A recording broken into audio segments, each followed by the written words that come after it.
Buenos días, buenas tardes, buenas noches, dependiendo del lugar que nos estés escuchando. Bienvenido, bienvenida a este espacio de historias bíblicas. Ahora vamos a continuar con el viaje de Moisés y el pueblo de Israel. Pero antes vamos a compartir pantalla y a iniciar una, con una oración. Ya, cierra tus ojitos. Bendito Dios, gracias Señor te damos por este día. Gracias porque tú tienes el control total y absoluto de nuestra vida.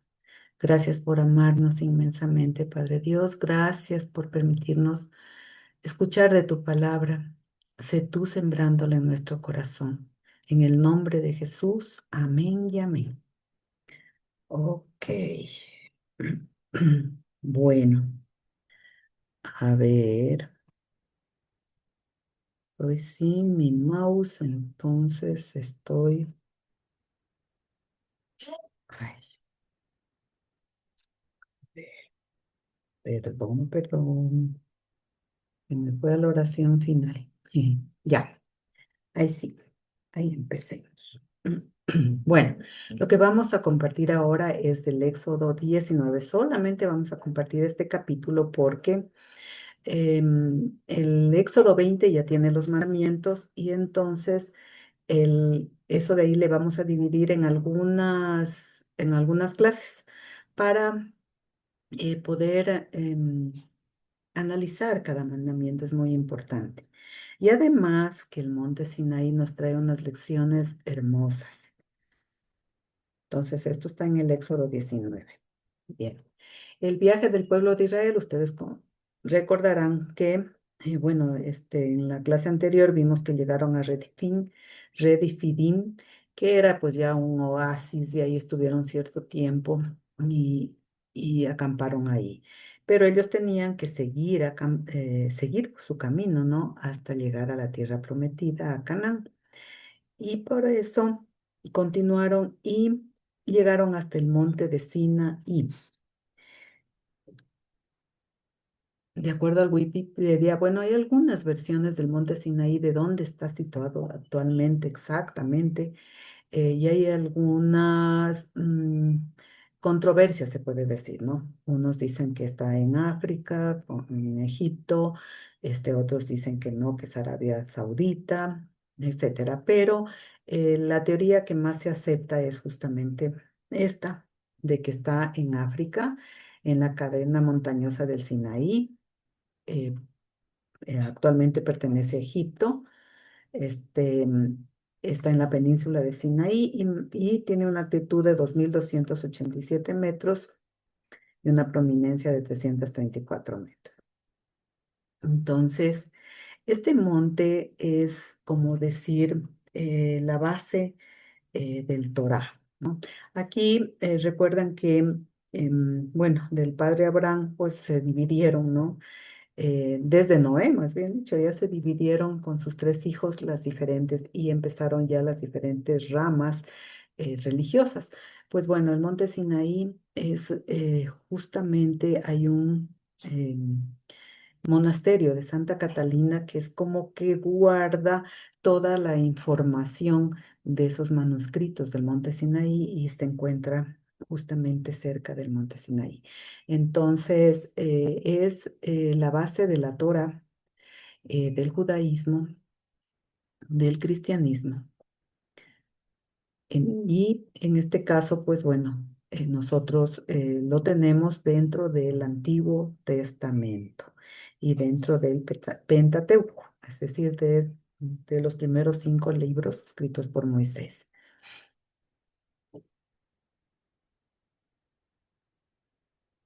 Ya.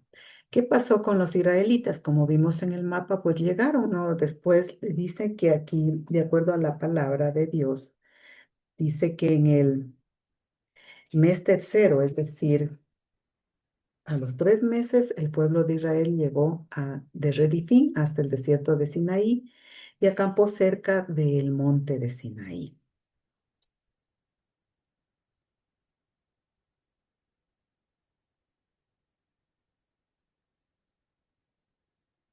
En el capítulo 19 se relata algunos acercamientos de Moisés al Dios Todopoderoso en el monte Sinaí. Es decir, Moisés subía y bajaba con los mensajes de Dios.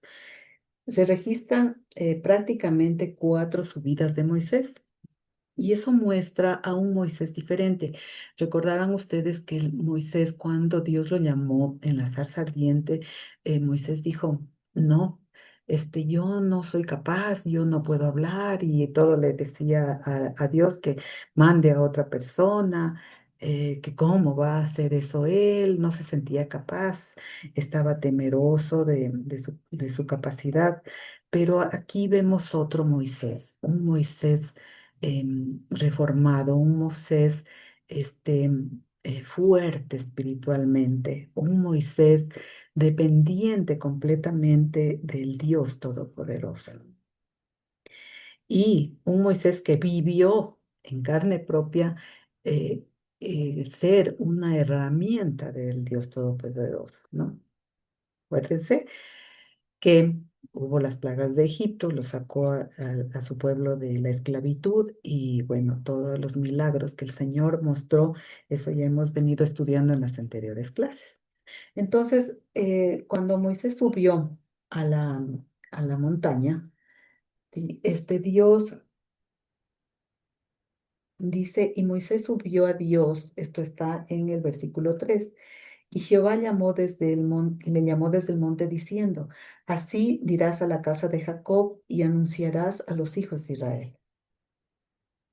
En el 5 dice, ahora pues, si dieres oído, a ver, dice, vosotros visteis lo que hice a los egipcios y cómo os tomé sobre las águilas y os he traído hasta mí,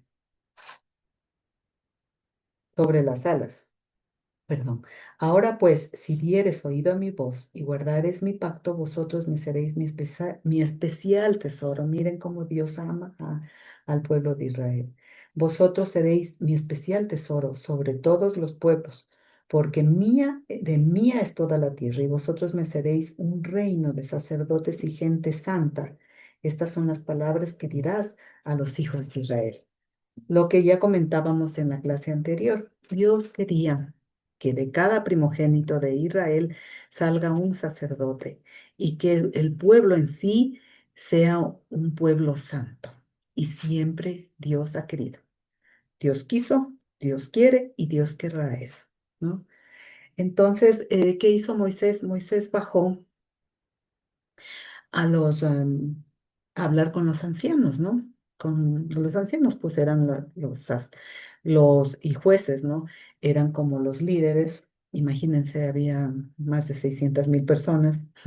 Entonces, bajó a hablar con los ancianos para que ellos eran como quien dice, los que reproducían el mensaje de Moisés al pueblo. Entonces, les comentó lo que ha dicho Dios. Y el pueblo, los ancianos y el pueblo acordaron en obedecer al Dios Todopoderoso.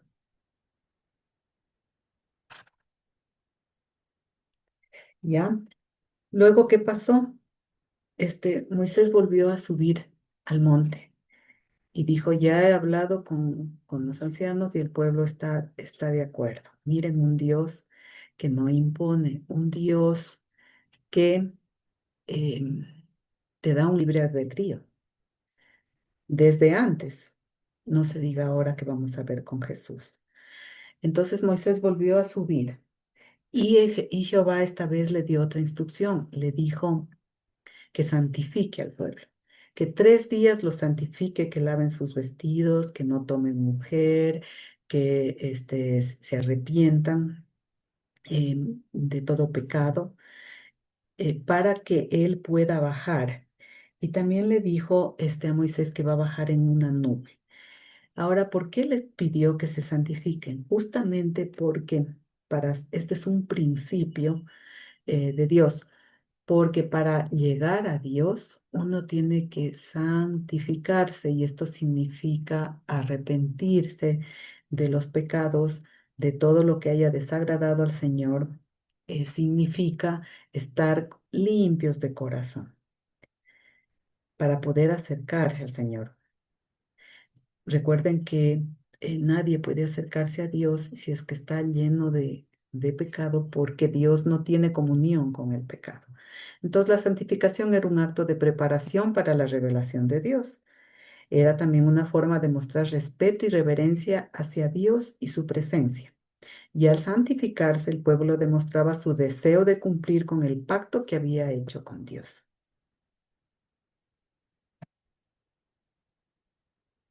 ¿Qué pasó luego? Efectivamente, pasaron los 3 días y Moisés llevó al pueblo como a las faldas, se puede decir, del monte. Y pasó que dice la palabra que Jehová se presentó. ¿Cómo se presentó? En una espesa nube encima del monte y con rayos, con truenos, con fuego, y que había una bocina, que es el shofar, y es como una trompeta, un trueno que usan los israelitas para advertir a los pueblos. Ya hemos de ver en alguna lección qué nomás hacen con el shofar. Y sonó una bocina largamente y cada vez sonaba más duro y Dios descendió. Entonces, la palabra de Dios indica que el pueblo se llenó de temor. Y es que imagínate, estaban como quien dice, en las faldas y veían todo eso y los truenos y que humeaba, dice, como un horno ¿cómo es el monte Sinaí?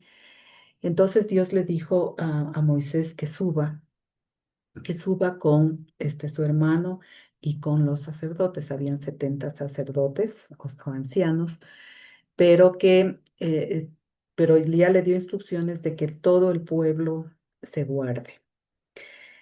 Eh, ¿Por qué daría Dios esa instrucción de que se guarden? Porque seguramente no todos estaban realmente limpios, y recuerda que Dios sabe nuestro corazón y sabe perfectamente, puede que tú, eh, puede que nosotros podamos como aparentar delante de las personas, pero delante de Dios no, porque Dios conoce absolutamente todo. Entonces Dios seguramente sabía que el pueblo que habían unos cuantos que no estaban bien, entonces no querían que mueran. Dijo que si es que se acercan van a morir, inclusive que no haya ni siquiera ni una bestia, ni un animalito ahí, porque todo iba a morir. Y los sacerdotes tampoco entraron, solamente subió, o sea, llegaron hasta cierto punto de la montaña, pero el que subió realmente fue Moisés. ¿Sí? Entonces, eh, el único que se enfrentó, se puede decir, a la presencia del mismo Dios fue Moisés. Inclusive dice que la palabra que ahí le dio las tablas de la ley, que vamos a ver en la siguiente lección, y que cuando bajó Moisés, Moisés resplandecía, porque estaba lleno de la presencia del Señor. Entonces, miren, el Éxodo 19:18 dice, todo el monte de Sinaí humeaba, porque Jehová había descendido sobre él en fuego, y el humo subía como el humo de un horno, y todo el monte se estremecía en gran manera. Entonces, todo el pueblo estaba aterrado, como quien dice, em, y Moisés se quedó en la presencia del Señor para recibir las tablas de la ley. Bueno, hasta aquí la lección. Esta lección es pequeñita, como les decía, es solamente el capítulo 19, pero veamos las lecciones, lo que aprendemos, ¿no? Aquí también sí les comenté que el sonido de la trompeta o shofar aumentaba. Esta es una señal de la presencia divina y acompaña la revelación de Dios en el monte Sinaí, mientras que Moisés es el mediador entre Dios y el pueblo. Ahora, ¿cuál es nuestro mediador? Jesucristo. Ok, entonces, Hay una comparación entre Moisés y Jesús, entre el Sinaí de Moisés, el monte Sinaí, que lo acabamos de redactar, y el monte de Sión, el monte del Calvario donde murió Jesús.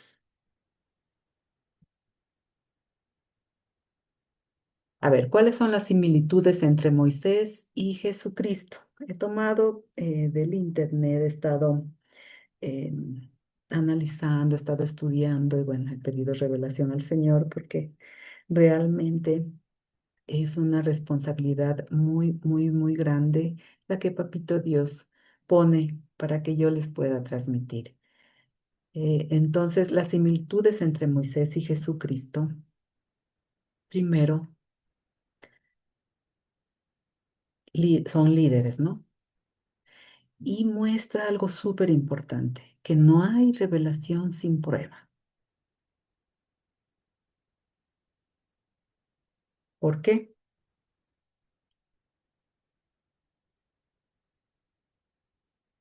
Miren,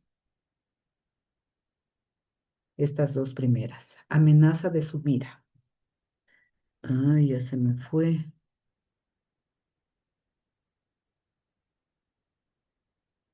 A ver, vamos a volver, pues, ¿no es cierto?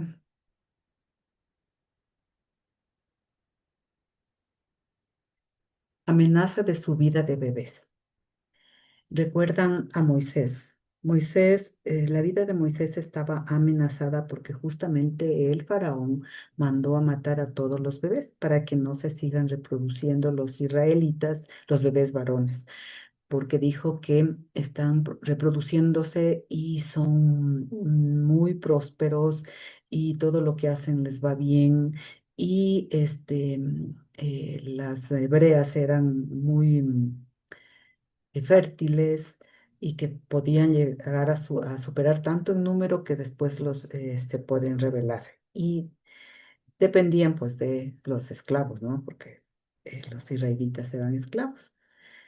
Entonces ahí fue lo que hablábamos de la cuestión de la canastita que le puso en el río y Dios preservó su vida, la vida de Moisés, porque Dios tenía un propósito en esa vida. Moisés, Dios lo eligió para ser líder, ¿no es cierto? ¿Qué pasó con Jesús?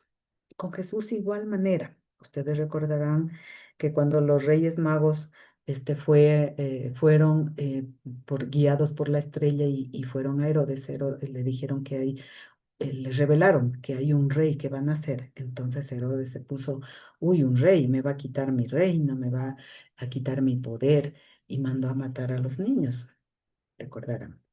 Pero Dios igual preservó la vida de Jesús, porque Jesús, y bueno, Jesús es mucho más que un líder, Jesús es Dios mismo, de acuerdo a la palabra y de acuerdo a lo que el Señor nos ha revelado, ¿no es cierto? Entonces preservó la vida de los dos. ¿Para qué? Para cambiar la historia de la humanidad. Moisés cambió la historia de los israelitas al sacarlos de la esclavitud de Egipto. Jesús cambia nuestra vida al darnos vida eterna. Ya vamos a analizar más detenidamente esto. ¿Qué más hay de coincidencia? Ambos pasan por el número 40. En la Biblia habla bastante del número 40. El número 40 es un número muy especial para Dios y esto significa la preparación y la transformación para iniciar una misión. Así, por ejemplo, Moisés, después de que él vivía pues en el palacio del faraón y era prácticamente familia del faraón porque era el hijo adoptivo de la hija, entonces, pero vio que estaban maltratando a sus hermanos hebreos y mató al, ¿cómo es? Al egipcio, bueno, todo eso hemos visto. Entonces, después de que salió huido de Egipto, Moisés pasó 40 años en el desierto de Madián, justamente en una etapa de preparación y de transformación, hasta que se le apareció la zarza ardiente, que también vimos. ¿Qué pasó con Jesús? Jesús, tras ser bautizado y tras recibir el Espíritu Santo, que le bautizó Juan el Bautista, él se retiró al desierto 40 días. Igual ahí fue tentado por el mismo diablo, Satanás, y ese tiempo fue de preparación y transformación.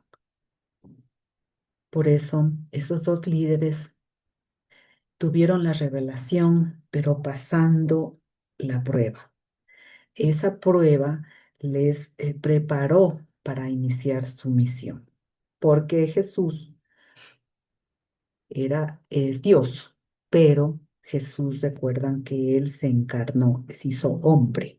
Entonces, igual Jesús tenía que pasar pues esa prueba del desierto. ¿Qué más?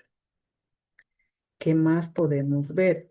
Autoridad divina, milagros y señales. Ambos, Dios les dio una autoridad divina. Moisés, según el libro de Éxodo, convierte, por ejemplo, el bastón en serpiente, hace caer las plagas sobre Egipto, abre el mar rojo, hace brotar agua de la roca del desierto, la roca de Oré.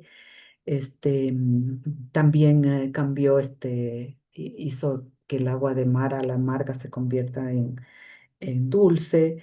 Entonces, sus prodigios son actos de confrontación y liberación frente al poder faraónico, ¿no? O sea, imagínense, se iba en contra del faraón y sobre todo de los dioses egipcios, ¿no? Que el dios del sol, que el dios que protegía los templos, las bestias, etcétera. Jesús. Jesús, por su parte, sanó a ciegos, a leprosos, a paralíticos, multiplicó panes y peces, caminó sobre el agua, resucitó muertos y sobre todo Jesús habló de la palabra de Dios Todopoderoso. Sus milagros no tienen como una finalidad precisamente castigar a un enemigo. Esta ya es una diferencia, sino restaurar al ser humano. No apuntan al poder político, sino a la compasión. Pero la similitud es que ambos Dios les dio la autoridad divina.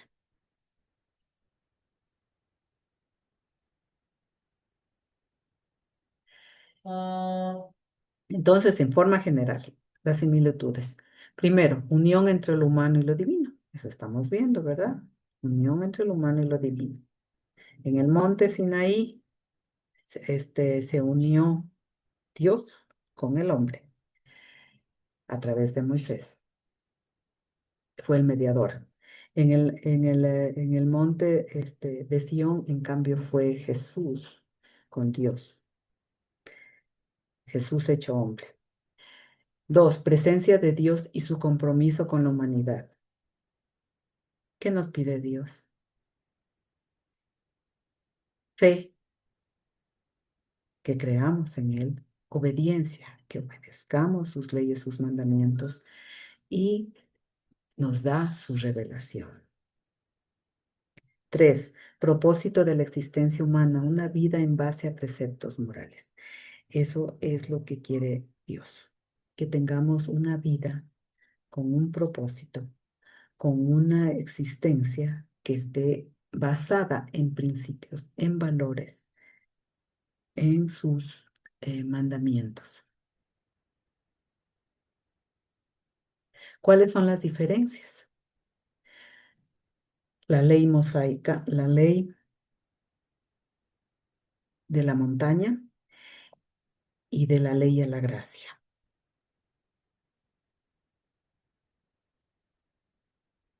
Ok, Moisés subió al monte Sinaí y desciende con las tablas de la ley. Eso vamos a ver en la próxima clase. Es un momento fundacional para el pueblo de Israel. A partir de entonces, la alianza con Dios se rige por un código, un conjunto de normas que estructuran la vida religiosa y civil de Israel. Si nosotros analizamos el capítulo 20 en adelante, vemos que no solamente están los mandamientos, sino hay leyes sobre todo, sobre los esclavos, sobre la violencia, sobre las responsabilidades de amos, sobre la restitución, etcétera, etcétera, ¿no? Jesús también sube a la montaña, ¿no es cierto?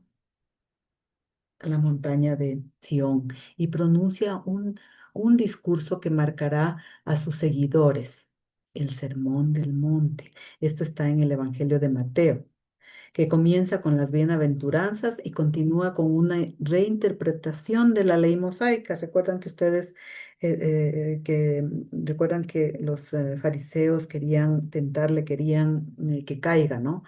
En algún sacrilegio y le preguntaban, "Sí, pero vienes a anular la ley". Y él dijo que no viene a anular la ley, sino a hacerla cumplir. Pero la justicia deja de ser solamente un cumplimiento de normas. Es decir, un Dios castigador se puede decir de que cumple las normas y si no cumple, se mueren, etcétera, etcétera. Y se vuelve un asunto de corazón. Cumplo porque quiero estar cerca de Dios, porque quiero la salvación y la vida eterna. Esa es una gran diferencia. ¿Cuál otro? De la ley a la gracia. Aquí hay dos pactos. El primer pacto fue con Moisés y eso es el pacto de la ley.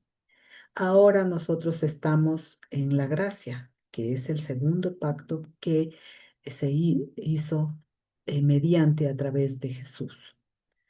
Entonces, en el 3 dice, uno de los puntos más significativos en la comparación es la noción de alianza. Moisés es el mediador del primer pacto entre Dios y el pueblo de Israel, ¿no es cierto? Sellado en el monte Sinaí con la entrega de los 10 mandamientos y toditas las normas. Esta alianza define a Israel como nación y establece un marco legal, religioso y ético. Eh, Intercesor Moisés es el intercesor de un pueblo concreto, es decir, de Israel. Esto era solo para el pueblo de Israel. En cambio, Jesús inaugura un nuevo pacto que ya no se basa en la ley escrita, que solo en la ley escrita, sino en la fe. Durante la última cena toma el cáliz y dice, esta copa es el nuevo pacto en mi sangre que es derramada por todos ustedes. Era porque él sabía que iba a derramar su sangre en el Calvario para darnos salvación y vida eterna. Él era el Cordero de Dios que quita el pecado del mundo. Esta es una declaración radical. La relación entre Dios y los hombres se redefine a través del sacrificio, no de la ley. Sacrificio. Jesús se sacrificó como cordero, ¿no?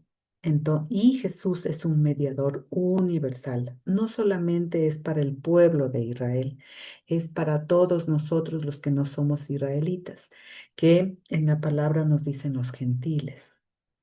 Se extiende su ministerio, se extiende su palabra, se extiende sus enseñanzas a todo el mundo.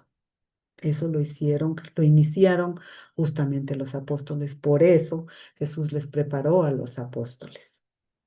Y dando la buena nueva de que ese sacrificio que Jesús hizo en la cruz del Calvario nos da salvación y vida eterna. Muerte versus resurrección, miren. Moisés murió. Moisés no resucitó. Moisés, según el Deuteronomio, que está un poquito más allá de otro libro de la Biblia, muere en la cima del monte Nebo y justamente viendo la tierra prometida. No llegó a entrar en la tierra prometida. Ya vamos a estudiar por qué, qué pasó en futuras lecciones. Simplemente le vio desde lejos, pero sin poder entrar en ella.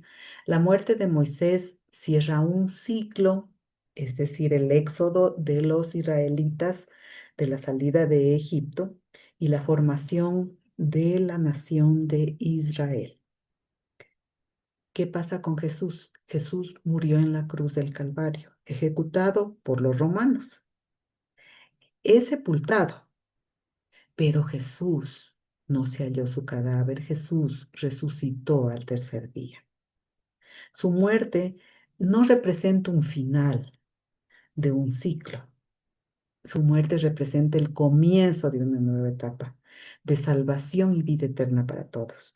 Eso está en Juan 3:16. Bueno, está en muchos versículos de la Biblia, pero este de Juan 3:16 dice, porque de tal manera amó Dios al mundo que dio a su Hijo unigénito para que todo aquel que en él crea no se pierda, mas tenga vida eterna. Y en Romanos, lo voy a leer. Sí me lo sé, pero lo voy a leer. En Romanos 10:9 y 10, que dice que si confesares con tu boca que Jesús es el Señor y creyeres en tu corazón que Dios le levantó de los muertos, serás salvo. Porque con el corazón se cree para justicia, pero con la boca se confiesa para salvación. Entonces, Jesús nos trajo salvación y vida eterna. La diferencia es muerte versus resurrección. Y esa ha sido la clase de ahora. Espero que Papito Dios a través de su Espíritu Santo haya llegado a tu corazón. Vamos a ver una oración final justamente aceptando el sacrificio de esa cruz del Calvario. Si deseas hacerla, cierra tus ojitos y hazla con todo el corazón. Bendito Dios, gracias Señor te damos por este día, gracias por la enseñanza de hoy, gracias por mostrarnos que tú enviaste a Jesús para salvación y vida eterna. Gracias por tu infinito poder, por tu infinita misericordia. Gracias Señor Dios Todopoderoso, para poder entrar en tu presencia. Te pedimos, sé tú santificándonos, sé tú limpiándonos, lavándonos de todo pecado, de todo lo que te haya ofendido. Nos arrepentimos de todo corazón. Y reconocemos y confesamos con nuestra boca que Jesús es el Salvador, que a través de esa cruz del Calvario, Él nos dio salvación y vida eterna. Aceptamos ese sacrificio y danos esa salvación y vida eterna. Inscribe nuestro nombre en el libro de la vida. Dios Todopoderoso. Gracias, Padre Dios. En el nombre de Jesús hemos orado. Amén y amén.